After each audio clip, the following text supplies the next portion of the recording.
It's been over 3 months since the game release and I didn't make a video on this champion. Better late than later, I would say. You will learn everything about Aine. We'll go through her skills, chivalries, weapons, gearing options and team comps. I hope you enjoyed this video. Let's get straight into it.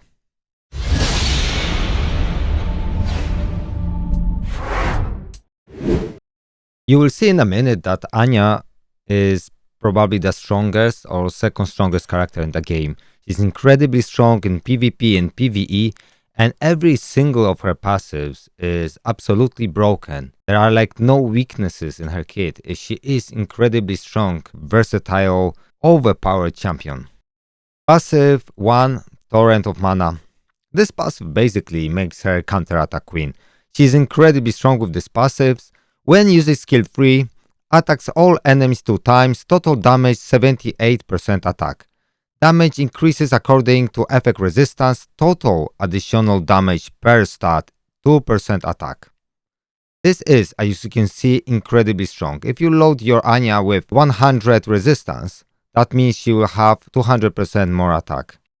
As you can see, this passive is on 4-turn cooldown, but with Chivalry 4, which you can see here on the screen, this passive now triggers every time she counters attack. That's why her Chivalry 4 is crucial for this champion. Once you have Chivalry 4, you will counter every time with this massive AoE passive.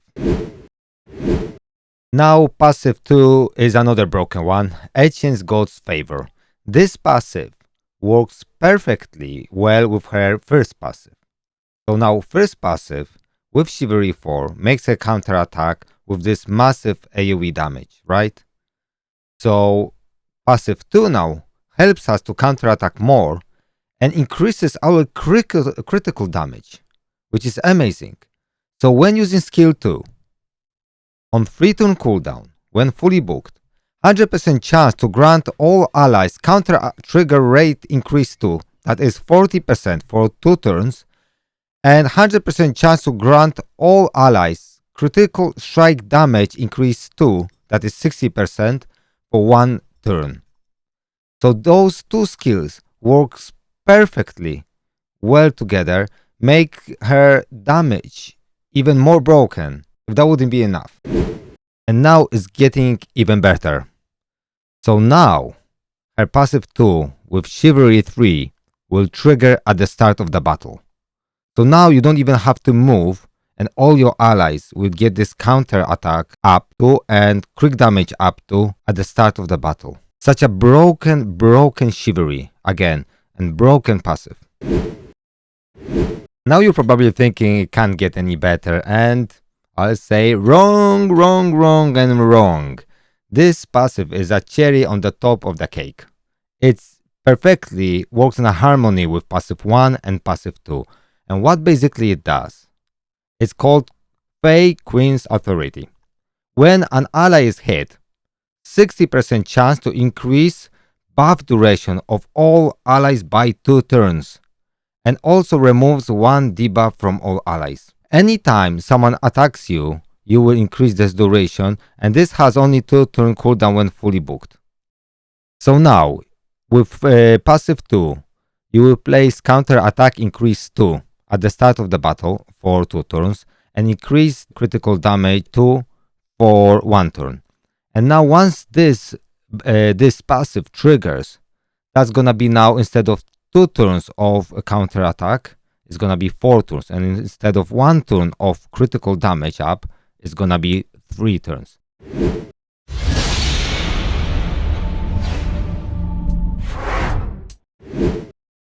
Now we'll break down her chivalries, and as you see in a minute, her chivalries are really strong.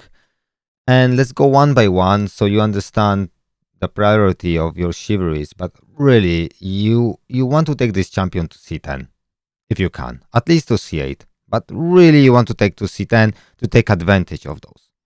A Chivalry 1, additional skill effect for Fey Queen's Authority. 100% independent chance to remove 1 debuff from each ally. It's a nice bonus, and it's a Chivalry on the way, so nothing to complain about. Chivalry 2, Torrent of Mana, skill enhancement. Attack damage increase according to effect resistance stat. So that's what you saw in the description of her first passive. If you don't have Chivalry 2, she won't scare from effect resistance. So Chivalry 2, of course, is a must, but it's on the way anyway to Chivalry 4, which is a must-have anyway.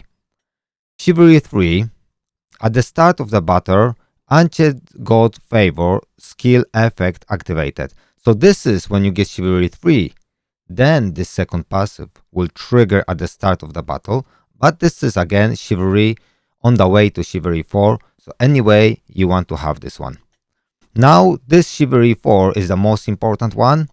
Torrent of Mana, skill effect triggers upon counterattack. So we discussed this before, very important. But now it doesn't end. Their other Chivalries are really good. And Chivalry 5 gives her 15% HP, but also you get 10% crit rate, which is incredibly strong. Then Chivalry 6 gives her 15% HP, which is nice. Chivalry 7 gives her 10% attack and 10% defense. Again, more damage. Very good. Chivalry 8 is kinda average or weak. We don't really need it, but it is what it is. Changes the target of skill 1 effect to 2 random allies instead of 1. Now Chivalry 9 is very strong. You get 10% defense, but also you get extra crit rate, 20% more. And then Chivalry 10, we get extra 10% attack and element compatibility 5%, and elemental compatibility is very strong. So I definitely recommend going for C10 if you can.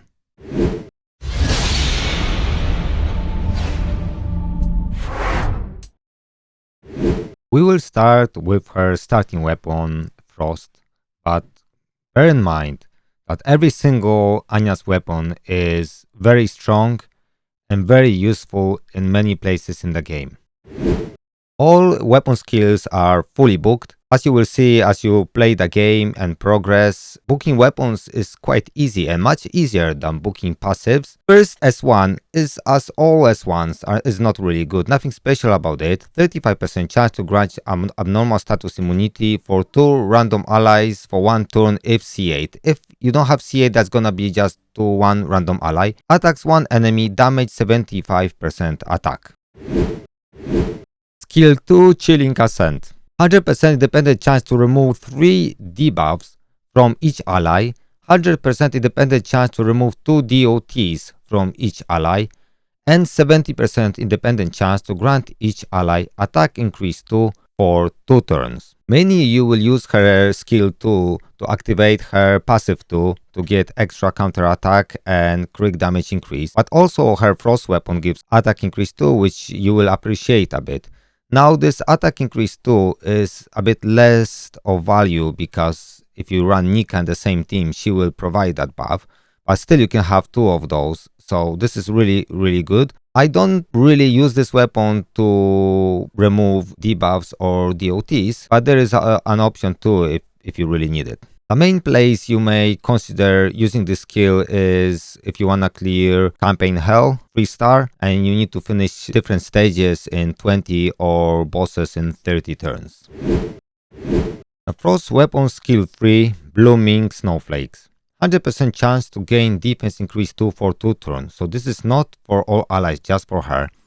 And 100% chance to gain effect resistance increase 2 for 2 turns, again just for her. And 100% chance to grant each ally DOT immunity for 2 turns. As this is the only skill 3 of all her weapons that won't attack, but you still will trigger your Torment of Mana with this skill. So that's why you're gonna be using this. And Epic Resistance Increase 2 will increase her counterattack damage because Epic Resistance 2 is 40% more of resistance, which is equals 80% more attack. So if you can place 2 Epic Resistance buffs up at the same time, that's gonna be 160 attack more. This makes her S3 pretty strong. Definitely you want to use this weapon against fire enemies. The most popular and probably the strongest weapon in the current meta is Aine's Storm weapon, because the majority of enemies are ice in PvP, at least, like Ice Bedivere, Ice Cormac, or Ice Ivere. However, once meta changes, preferred weapon will change too. Skill 1, Turbulent Assault. 35% chance to grant abnormal status immunity to 2 random allies if you got C8 for 1 turn, otherwise it's just 1 ally, attacks 1 enemy, damage 68% attack. Nothing special, let's move on to skill 2. Skill 2, Zephyrus Ascent. 100% chance to remove 3 DOTs from 1 ally, okay, this is only 1 ally. 100% chance to remove 3 abnormal status from 1 ally.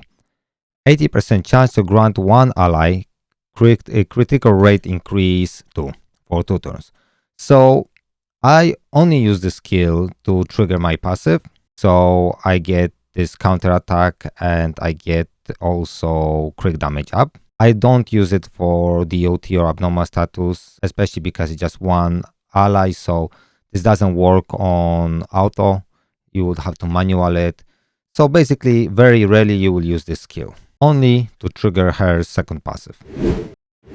Skill 3, Storm Mana Quartz.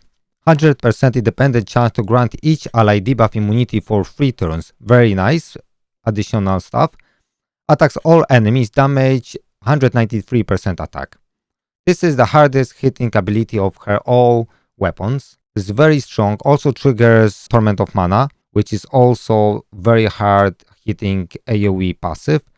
This is very, very good skill. You will use this weapon and you will use this skill both in PvE and PvP content, especially against ice. But really, this weapon is even good against fire enemies. Even this is a weak element against fire, it's still very good weapon. In the past, there was no point of building her fire weapon because you could easily achieve all goals, finish all content just with her wind weapon. However, with things changing in the game, the new Harpy boss, which is Storm, and also with Forbidden Dungeon Heart, and sometimes extreme and ridiculous requirements, you probably want to build this weapon and awaken fully. Let's say in Forbidden Dungeon you may have a requirement, you need 3 fire weapons, or you will face very strong wind enemies. So definitely this weapon is gonna be perfect in this situation. Skill 1, Flaming Assault. 35% chance to grant abnormal status immunity to 2 random allies when C8, otherwise it's 1 random ally for 1 turn. Attacks 1 enemy, damage 69% attack. This is again just a standard S1. S2, Incendiary Ascent. 100% independent chance to remove 3 debuff from each ally. 100% independent chance to remove 2 abnormal status from each ally. 70% independent chance to grant each ally attack speed increase 2 for 2 turns. This skill is very powerful because it is AoE skill, so it grants all those debuff and abnormal status removal to all allies, but also gives us increased speed, and also you will trigger your skill 2. So you won't be using this non-stop, but you will be using this at least to trigger her passive too. Skill 3, Burning Mana Quartz. 80% independent chance to grant ally abnormal status immunity for 2 turns, which is really nice. Attacks all enemies, damage 137% of attack. This skill is actually quite nice. I like it, the damage is not too bad, you still trigger your skill 3, your passive 3. Also, granting abnormal status immunity for 2 turns to each ally is really strong also. I really like this weapon. I feel myself that I slept on this weapon way too long. This is very, very strong weapon. In many cases is much better than Wind. Wind was more popular because Wind is still PvP meta, but that's gonna change at some point.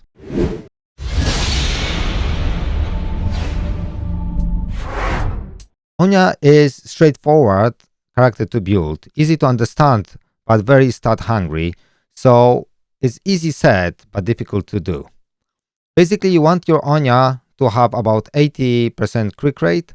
More is better, and also try to load her with a lot of crit damage if you can. If you can hit like 80, 100%, that's brilliant. It's gonna be much easier with C9 because C9 you will have extra 30% click rate. If you don't have a C9, then you will probably have to compromise some quick damage on her build. Also, with her attack, you want to make sure that you have at least 3k attack if you can. Try to achieve that. Now, speed is not important, so you can ignore speed. Just build her slow because you'll be counter-attacking a lot. As she plays some powerful buffs, this counter-attack buff and increased damage buff at the start of the battle, slower you move, more times you will trigger those buffs and they won't wear off, and also you will have bigger chance when you attack to trigger this buff extension by 2 turns. So that's why I would say just build her slow. Regarding effect resistance, you have to have minimum 100% effect resistant. More is better because per every 1 effect resistance, she gets 2% attack when she counters. So this is the best scaling attack stat you can put on her, because for every effect resistance, she will get 2 attack percentage. For your stat priorities, on helmet, you want to go with effect resistance or crit rate substats. Same is on the chest plate and same is with the boots. You want effect resistance and crit rate. If you don't get effect resistance and crit rate, but you have a really good piece and you get like attack percentage or crit damage, this is good too. On amulet, you want to make sure that your main stat is effect resistance and then your substat is crit rate. And then if you get attack percentage or crit damage, that is good too. But again, crit rate scales much better. On earrings, you want to make sure that your main stat is crit rate or crit damage. Hopefully you can put crit damage and get crit rate from substats, because it's much harder to get crit damage from substats than crit rate. So I would say max out crit rate in your substats and then put crit damage on earrings. But either way, crit rate or crit damage will be good here. If your Anya is C9, then definitely go for crit damage main stat. However, you want to make sure that you're gonna hit 80% crit rate. As your substats, you want definitely effect resistance and crit rate. And then if you get crit damage, attack is okay, but again, crit rate and effect resistance, they scale way better. For the ring, is very similar, but for the main stat, you want to go attack percentage. Again, you don't want to go for speed ring. You definitely want to go as a main stat attack percentage. And then again, for your substats, you want to go effect resistance and crit rate. On your belt, your main substat has to be effect resistance. And then your substats, your primary substat have to be crit rate. And then if you have attack percentage or crit damage, additional substat, that's fine. But you have to focus on crit rate. Now with orb, you want to go with evasion. You could ask me, mightyzoo, why not with attack? Well, you could get some more attack, but evasion will allow you to evade a lot of attacks. Sometimes Bedivere or another DPS will attack Anya and he will miss, and she will still counterattack. So definitely go with evasion orb. And then substats again, you go crit rate and effect resistance as your focus, and then add attack and crit damage if they happen to land, but you want to make sure that all your rolls go for effect resistance and crit rate. Now banner is slightly more complicated. There are a few options. It's better to go for crit damage on banner if you can get your crit rate elsewhere. If you have very low crit rate, then you may have no choice and just go for crit rate. But if you can, go for crit damage. But also you can consider going for Pierce. But Pierce is only if you're planning to use Anya mainly for PvE content. But if you want to use her heavily in PvP content, then definitely go for crit damage. And then your substat has to be again effect resistance and crit rate, as they scale very well as a substats. The best set for Onya is gonna be triple counter set. However, there are different options and we'll go through them all. But the most important thing to remember that having the right main stat and good substats is more important than having the best set. So the most optimal set would be triple counter set, but it is difficult to have triple counter set with very good substats. So the second option, which I would suggest, is double counter set and a single crit damage set. Now that this is much easier to achieve. If you can't get this set to work very well, as well very good option is double counter set and resistance set or crit rate set. All those options are viable, and with any of those sets, your Onya will be just killing. Just make sure that you get the right main stats and you get the right substats and get multiple rolls on quick rate and effect resistance substats, and you'll be ready to go and your Anya will destroy the game. Because of Onya's massive damage potential, especially for her wind and fire weapon, the best set for her keepsake is Strife set. You may consider going for Fortitude set if you don't have good Strife set pieces. And this is a nice set that you once per battle you get emergency heal of 40% if you go 20% or lower on your HP. So it's not a bad option, but Strife set is still better.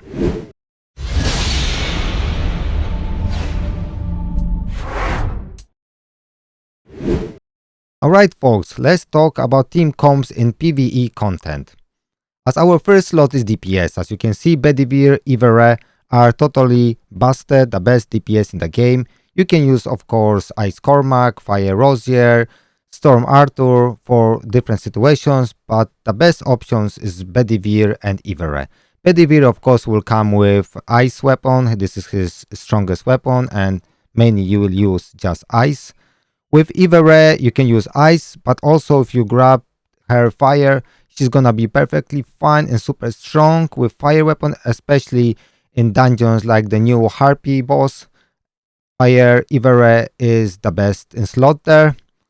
In our second slot is Anya. Anya in her Frost is fine, but the best weapon for Anya is gonna be Storm. You will definitely want to pick this weapon up when you can. Fire can be good too in some content depending on the enemies. If enemies are wind, then use Fire. On our third slot is Morgan. Morgan is incredibly strong. You want to use her wind weapon if you got it. If you are missing wind weapon, her fire weapon will be absolutely fine. But remember, her wind weapon puts decreased defense on all enemies. That makes fights way easier. And our last slot is our healer. Nika is definitely the best in slot because she gives us attack up, gives us pierce, and also she gives us a lot of vigor and massive healings. She is very useful. But if you don't have Nika, you can use Gillian, you can use Sarah, you can use Turin. Now, regarding the content you're gonna use this team, mainly it's gonna be Hell campaign, especially when you're trying to 3-star Hell. That team is gonna make it happen. It's a very good team for that. You will have to adjust the elements, so that's why you want to have different elements, different weapons for all the champions. So if you have all Anya's weapons, that's gonna make your life so much easier. Also, you will use this team for Forbidden Dungeon normal. With this team, you can clean almost all the stages, only for some very awkward and weird stages like the reviving shamans. They revive every time one shaman dies, they will revive that shaman, so you have to CC everyone, so that you're gonna use a specific team for that. Also, another content you're gonna use this is Harpy new boss. This boss is wind, so you will use Anya fire, but also you're gonna use Ivere fire in that dungeon. Very good team for that too. Also, content you're gonna use is adventures. Definitely you can use this almost on all stages. Everywhere this team is gonna be good, excluding the limited special chest fights where you have only selection of few champions you can use. Alright, let's talk about PvP teams. My first team is my favorite defense team in the game. I'm using this personally. It contains Nika, Anya, Ceres, and Guinevere. Nika is there with fire weapon, but any weapon can be good. However, she's there for boosting our champions, giving us attack up, massive healing, and vigor. She's incredible in this defense team, but in any teams, as you will see. Anya is there, especially at the moment I use her in wind weapon. However, because meta is changing and now there's more fire DPSs, going for ice weapon might be a better option than wind. So have all weapons ready just in case. So as meta evolves, you can be swapping weapons around. Ceres is there for basically for preservance and reflect damage. If you have her C8, she is incredible.